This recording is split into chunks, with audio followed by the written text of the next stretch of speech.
We all scroll past them every day, right? Those viral arguments, the celebrity drama. We usually just dismiss it all as, well, gossip. But what if that so-called gossip is actually something much more? Today, in this explainer, we're going to dig into how these online flare-ups in Singapore are actually giving us a surprisingly clear look into what the country really cares about. It's a fair question, I know. It sounds a little weird. A fight breaking out in a public park and a big, shiny TV awards show. I mean, what on earth could those two things have in common? Well, as you're about to see, the way the public reacted to both of them, it actually tells us a whole lot about the real pressures and expectations in modern Singapore. Think about it. Our new town square is digital. It's places like Reddit and TikTok. And every single comment, every share, it's not just noise, it's a data point. These platforms have become this incredible barometer for what people are really thinking, completely raw and unfiltered. So let's jump into two recent examples and see what they reveal about the nation's pulse. Okay, first up, we're heading to a really beautiful spot in Singapore, the Fort Canning Park Tree Tunnel. Seriously picturesque, but what should have been a chill afternoon turned into a full-blown viral incident. All because of that pressure, you know the one, to get that perfect photo. That was the phrase heard round the internet, right at the center of a video that blew up in July 2025. It all started when a huge argument erupted between two groups of tourists at this super popular photo spot. And the reason?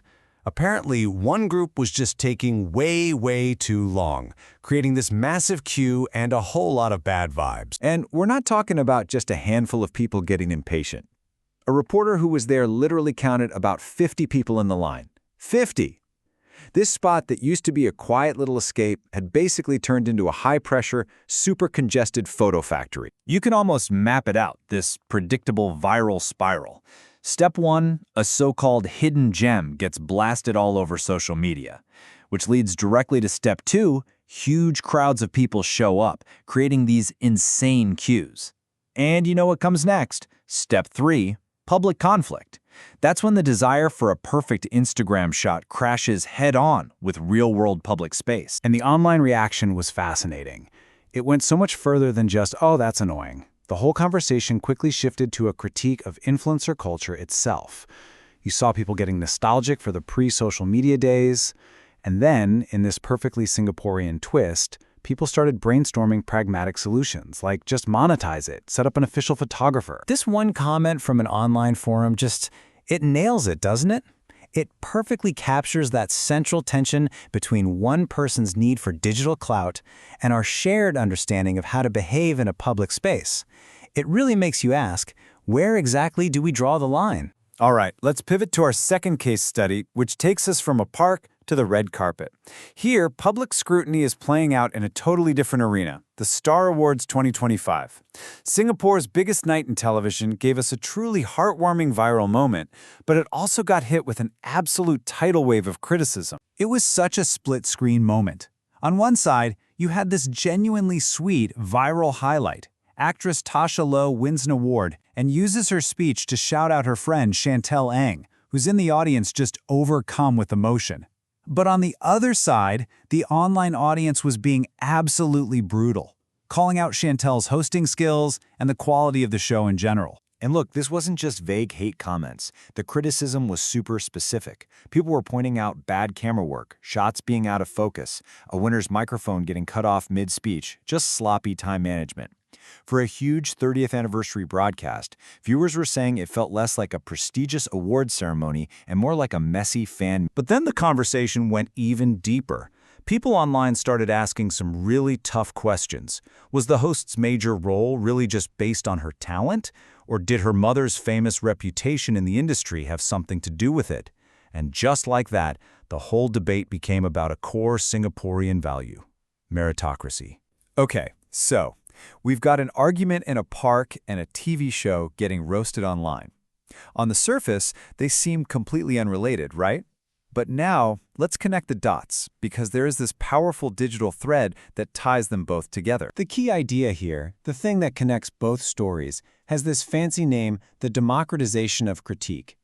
All it really means is that back in the day, professional critics were the gatekeepers. They decided what was good or bad. But now, social media has given everyone a megaphone. The audience isn't just sitting back and watching anymore. They're an active, collective critic, and their feedback is instant and impossible to ignore. And this is the common thread right here. It doesn't matter if we're talking about someone's behavior in a public park or the professional standards of a national TV broadcast. The level of public criticism online is consistently high. People are using these platforms to hold everything and everyone to a higher standard. This really shows that the online conversation is growing up. This isn't just random, angry yelling into the void.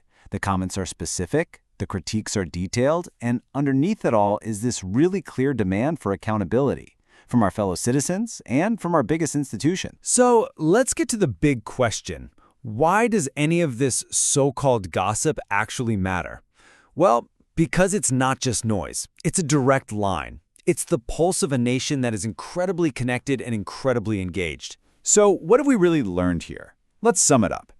First, these seemingly minor dramas are actually amazing barometers for what a society truly cares about. Second, there's this growing tension between our digital lives and our real-world behavior. Third, it's clear the public is demanding really high standards, professionalism, good behavior, and fairness. And finally, these digital platforms, for better or for worse, have become the primary arena where all these new rules for society are being fought over and hammered out. And all of this leaves us with one last big question to think about. In a world where every single one of our opinions can be amplified for everyone to see, who gets to set the standard for how we're all supposed to behave? Is it the platforms? Is it our institutions? Or is it us, figuring it all out together, one viral post at a time? Thanks for watching.